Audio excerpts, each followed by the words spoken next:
Hello friends, welcome back to this channel. दोस्तों, इस video में हम लोग बात करेंगे आईडीएफसी फर्स्ट बैंक को लेकर के। लेकिन अपनी बात को कंटिन्यू करें उससे पहले आपसे दो रिक्वेस्ट करना ज़रूरी समझता हूं। पहली रिक्वेस्ट कि अगर आप डीमैट अकाउंट या ट्रेडिंग अकाउंट ओपन कराना चाहते हैं तो डिस्क्रिप्शन बॉक्स में लिंक दिया गया है, आप देख सकते हैं।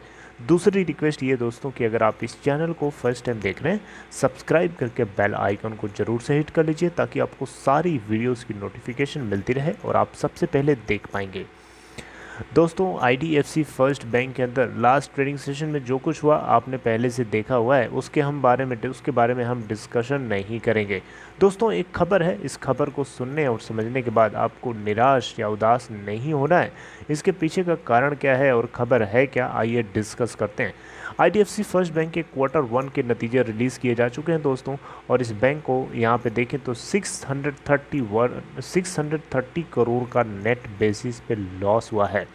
दोस्तों, इसके पीछे का सबसे बड़ा कारण ये बताया जा रहा है कि बैंक को प्रोविजनिंग करनी पड़ी। देखिए, बैंक अगर अपने बैड लोन्स के अगेंस्ट प्रोविजनिंग करता है तो उसका मतलब क्या होता है? इसका मतलब ये होता है कि बैंक को जो भी प्रॉफिट जनरेट होता है उस प्रॉफिट में से उतना पैसा निकालता है, उसको साइड करता है ताकि बैड एसेट्स या बैड लोन्स के अगेंस्ट वो प्रोविज़न करके रखे, व्यवस्था करके रखे। तो डेफिनेटली यहाँ पे बैंक को प्रोविजनिंग ज़्यादा करनी पड़ी थी, जिसके चलते इनको इनके बॉटम लाइन यानी प्रॉफिट आफ्टर टैक्स के अंदर नेगेटिव आउटकम देखने को मिला है 630 करोड़ रुपए का। कैलेंडर ईयर अगर हम देखें तो मार्च क्वार्टर के अंदर इस बैंक को नेट बेसिस पे जो प्रॉफिट हुआ था 127.81 करोड़ रुपए का हुआ था, जबकि जून 2020 के अंदर यानी एक साल पीछे जाएं सेम क्वार्टर में तो 93.55 करोड़ रुपए का नेट प्रॉफिट हुआ था। देख सकते हैं ईयर ऑन ईयर बेसिस पे इसको, यानी एक साल पीछे जाएं तो प्रॉफिट और एक क्वार्टर पीछे जाएं तब भी इसको प्रॉफिट हुआ था। ओके, तो दोस्तों यहाँ पे कोरोना वायरस के सेकेंड वेव के चलते जो बैड एसेट्स हैं उसमें इंक्रीमेंट देखने को मिला। देखिए, लोगों के बिजनेस बंद हो गए, लोगों के कामकाज नहीं चलेंगे तो उनके पास अर्निंग नहीं आएंगे, उनके पास पैसा नहीं आएगा, वो अपने ईएमआईज़ को या लोन को चुका नहीं पाएंगे। तो यहाँ कुछ सिचुएशन ऐसी ही रही जिसके चलते इस बैंक को जो है प्रोविजनिंग करके रखना पड़ा था। अब प्रोविजनिंग कितनी करनी पड़ी है ये भी अगर आप पूछेंगे तो ये भी मैं आपको बता दूंगा। देखिए, नेट लॉस 630 करोड़ क्वार्टर 1 के लिए, और इसके पीछे प्रूडेंट प्रोविजनिंग करनी पड़ी इनको कोविड-19 के सेकेंड वेव के चलते। कोविड प्रोविजन पूल जो है 375 करोड़ रुपए से बढ़ करके 725 करोड़ रुपए हो गया था इस क्वार्टर के अंदर, करंट क्वार्टर 1 के अंदर। ओके, ओवरऑल प्रोविजन की अगर हम बात करें तो 146% से बढ़ करके 1879 करोड़ रुपए निकल के आता है फर्स्ट क्वार्टर के लिए, जबकि पिछले साल के सेम क्वार्टर में अगर आप देखें तो इनको 764 करोड़ का मात्र प्रोविजनिंग करना पड़ा था। कंपेयर करेंगे 146% की जंप है इस बार। तो यही सबसे बड़ा कारण है बैंक के लॉस पोस्ट करने का। आई होप कि अब आपको ये चीज़ क्लियर हुई और आप इस चीज़ से थोड़ा सा सेटिस्फाई नज़र आ रहे हैं।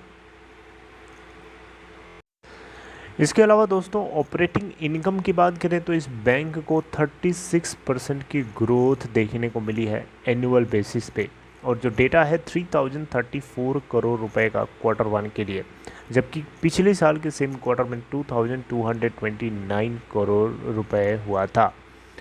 ये जो ग्रोथ है इसके पीछे कारण ये बताया जा रहा है कि नेट इंटरेस्ट इनकम के अंदर इनको ग्रोथ देखने को मिली है और फी इनकम के अंदर भी देखने को मिली है।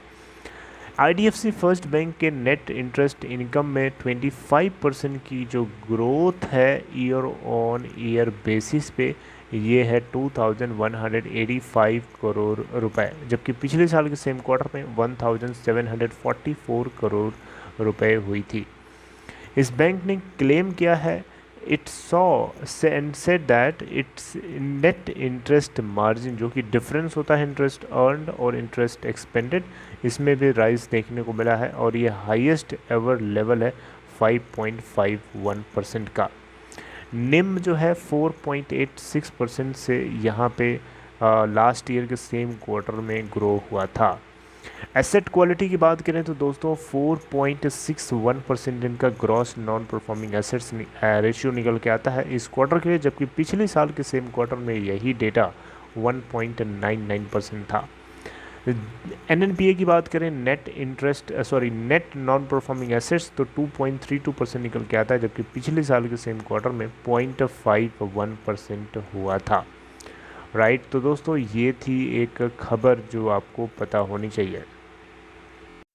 कुछ और पैरामीटर्स देख लेते हैं जल्दी से। जैसे बैंक को जो डिपॉजिट था उसमें 36% की ग्रोथ देखने को मिली है। 84,893 करोड़ रुपए का टोटल डिपॉजिट आया।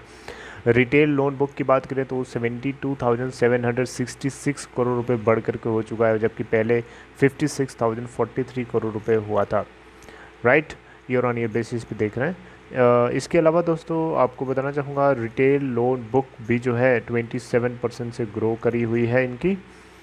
दोस्तों यहाँ पे आपको बताना चाहूँगा एक चीज़ कि कैपिटल एडिक्वेसी रेशियो इस बैंक के लिए निकल के आता है 15.56%, और इसमें कॉमन इक्विटी टीयर 1 रेशियो जो है 14.86% निकल के आता है। एवरेज लिक्विडिटी कवरेज रेशियो जो है LCR जो कि 166% निकल के आता है Q1 के लिए। और बैंक एक्सपेक्ट कर रहा है कि आने वाले 3 क्वार्टर्स में ये उम्मीद करता है कि इसको कम से कम प्रोविज़न करना पड़ सकता है। राइट, अब ये उम्मीद कर जा रहा है। तो दोस्तों ये थी पूरी खबर इसको लेकर के। तो इसलिए मैं आपसे कहूँगा कि पैनिक मत करिए, और मुझे लगता है कि इस खबर को मार्केट में कहीं न कहीं ज़्यादा नेगेटिवली नहीं देखा जाएगा।